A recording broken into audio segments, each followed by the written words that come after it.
পাকিস্তানের করাচি থেকে ৩৭০টি কন্টেইনারবাহী একটি জাহাজ সরাসরি বাংলাদেশে এসেছে। স্বাধীনতার পর প্রথমবার গত ১৩ নভেম্বর এমভি ইউয়ান জিয়ান ফা ঝং নামের জাহাজটি চট্টগ্রাম বন্দরে ভেড়ে। চট্টগ্রাম বন্দর কর্তৃপক্ষ জানায়, পণ্য খালাসের পরের দিনই জাহাজটি বন্দর ত্যাগ করেছে। জাহাজটির পরবর্তী গন্তব্য ইন্দোনেশিয়া। ওই জাহাজের কন্টেইনারে কি এসেছে তা নিয়ে গত কয়েকদিন ধরে সামাজিক যোগাযোগ মাধ্যমে নানা আলোচনা চলছে। চট্টগ্রাম বন্দর কর্তৃপক্ষের সচিব মোহাম্মদ ওমর ফারুক বলেন, আমাদের কাছে ৩৭০টি কন্টেইনার এসেছে। সেগুলোর মাঝে কি আছে তা কাস্টমস বলতে পারবে। চট্টগ্রাম কাস্টমস হাউসের উপকমিশনার মোহাম্মদ সাইদুর রহমান বলেন, ফেব্রিক্স, চুনাপাথর, সোডা অ্যাশ, পেঁয়াজ, ম্যাগনেসিয়াম কার্বনেট, ডলোমাইট রয়েছে। ওই পণ্যের ওজন ৬,৩৩৭ টন। এর মধ্যে ১১৫টি কন্টেইনারে রয়েছে সোডা অ্যাশ।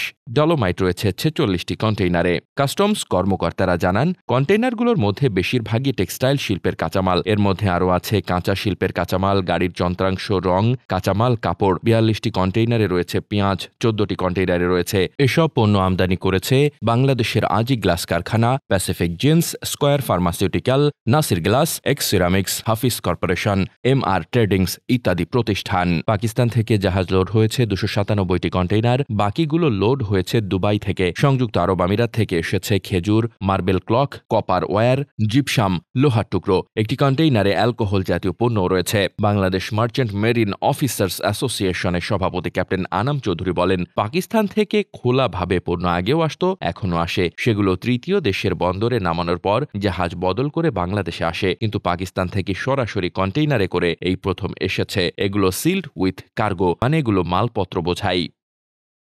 ডেস্ক রিপোর্ট, বার্তা বাজার।